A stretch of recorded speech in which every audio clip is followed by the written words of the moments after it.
Assalamu alaikum wa rahmatullah. Kamar kullum sunana Kabiru Ishaq mai gabatar da shirin taskar gidan magani Herbal Center.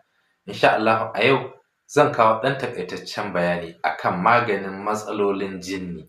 Idan aka ce lokaci yayi na sanyi, mutane da suke fama da matsalar jinni, matsalar su tana ƙaruwa fiye da yanda suke da farko.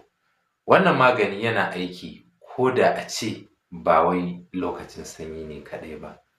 In dai matsala ce ta jinni wanda yakan iya buge mutum ya faɗi ko yana haddasa masa wasu matsaloli dai na jinni, maza ko mata kowa zai iya amfani da wannan maganin.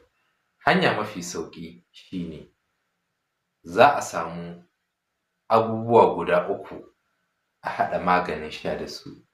Abubuwa ne masu sauƙin samu: habbatu sauda, zaitun tare da ƙusɗul hindi al-bahari. Ƙusɗul hindi daban, ƙusɗul hindi al-bahari daban. Ƙusɗul hindi al-bahari ita ce wacce take da ɗan ɗacin nan kuma tana da tsada a wajen siya. Ƙusɗul hindi ita ce sanya, to ba sanyar za a amfani da shi ba. Ƙusɗul hindi al-bahari shi za a amfani da shi. Za a haɗa wannan magani a cakuɗa su waje ɗaya, a daka ko a niƙa. Shikenan sai mai matsalar aljanu ya riƙa sha kamar shayi.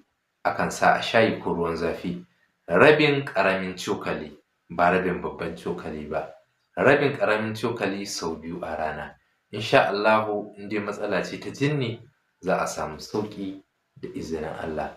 Insha Allahu bidiyo na gaba zan yi magana akan matsalar taɓuwar ƙwaƙwalwa wacce takan samu mutane a lokacin sanyi.